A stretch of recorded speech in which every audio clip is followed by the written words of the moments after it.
आसपास अपनी दुकानें लगाते थे वो एक जगह लगा सके। इस समय आपको बता दें कि प्रधानमंत्री अरण्य वन की सुरक्षा का कार्य दिया।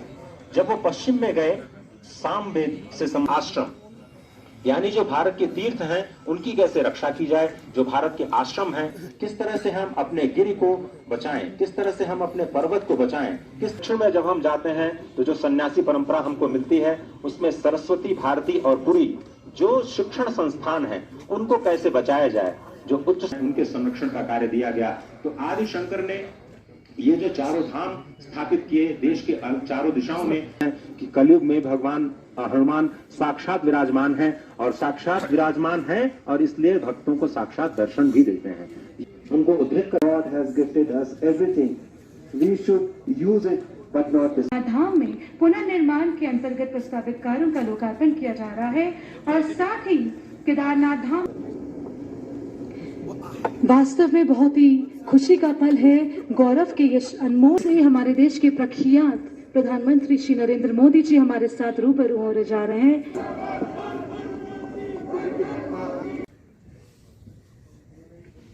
इतनी महान ऋषि परंपरा आध्यात्मिक चेतना को जगाते रहते हैं। ऐसे अनेक संतगण कार्यक्रम में जुड़े हैं, उनके आशीर्वाद हमारी बहुत बड़ी शक्ति है। अनेक पवित्र कार्य करने के लिए उनके आशीर्वाद।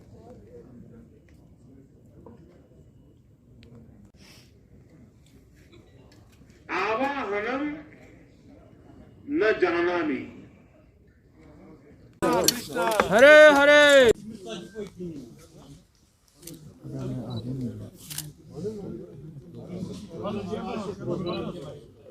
जहाँ मठों की स्थापना की गई, यहाँ मंदिरों की आश्रम।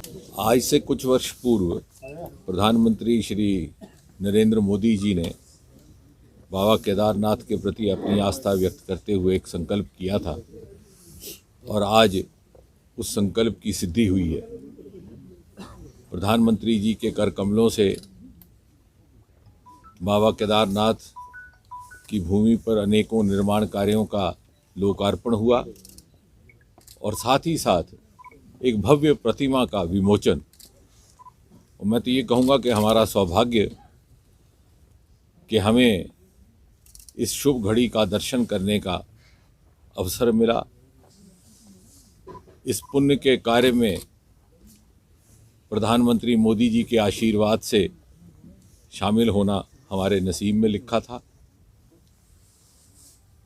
हम अपने आप को बहुत खुशकिस्मत मानते हैं और साथ ही साथ हमें लाभ प्राप्त हुआ प्रधानमंत्री जी के संबोधन का, जिसमें उन्होंने भारत की विरासत, उसके दर्शन का एक विवरण भी प्रस्तुत किया और साथ ही साथ भारत स्वतंत्रता के 75वें वर्ष में प्रवेश करके आने वाले 25 वर्षों में अमृत महोत्सव के तौर पर इस कालखंड में किस प्रकार प्रगति की राह पर संसार में प्रथम श्रेणी के देशों में आकर के खड़ा होगा, उसका एक कल्पना चित्र भी हमारे सामने रखा और ये भी प्रेरणा दी कि कोई भी कार्य असंभव नहीं है।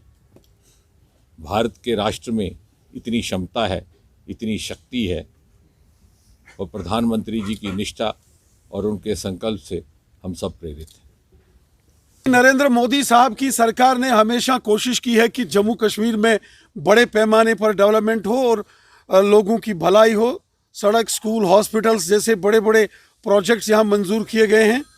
और अभी आपने देखा कि कुछ दिन पहले हमारे देश के ऑनरेबल होम मिनिस्टर जनाब अमित शाह साहब जब यहाँ कश्मीर आए तो श्रीनगर से डायरेक्ट फ़्लाइट शारजा के लिए उन्होंने उसको चलाया था।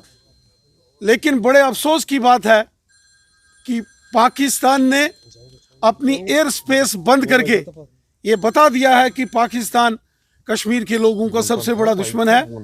हज़ारों लाखों की तादाद में हर साल कश्मीर के नौजवान यूनाइटेड अरब एमिरेट यूएई जाते हैं, सऊदी अरेबिया जाते हैं, और लाखों की तादाद में जो हमारे भाई बहन बुजुर्ग यहाँ से हज करने के लिए मक्का मदीना जाते हैं, सऊदी अरेबिया जाते हैं, और वो भी डायरेक्ट फ़्लाइट्स जो हमारी सरकार ने चलाई हैं, उसको लेकर पाकिस्तान का नज़रिया जो उन्होंने एयर स्पेस बंद की है, ये दिखाता है कि पाकिस्तान कभी भी जम्मू कश्मीर के लोगों का सगा नहीं हो सकता है।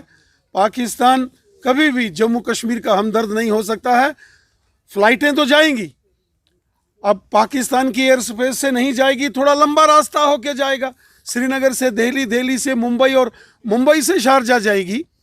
इसी प्रकार श्रीनगर से दिल्ली, दिल्ली से होते हुए मुंबई से वो सऊदी अरेबिया जाएगी, मक्का मदीना जाएगी। यात्रा तो होगी, लेकिन पाकिस्तान की करतूत और पाकिस्तान की मंशा ये आज सब जगह जग जाहिर हो गई है।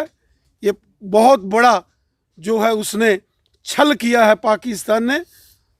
पाकिस्तान ने हमेशा कश्मीर को लहूलुहान करके यहाँ बर्बादी के मंजर लाए, लेकिन उसकी हर नापाक साजिश को हम विफल करेंगे। ये जो शारजा की यात्रा जाने वालों जो पाकिस्तान की एयर स्पेस को पाकिस्तान ने कैंसिल किया है, अब थोड़ा लंबा रास्ता होके जाएंगे, लेकिन फ़्लाइट तो जाएगी।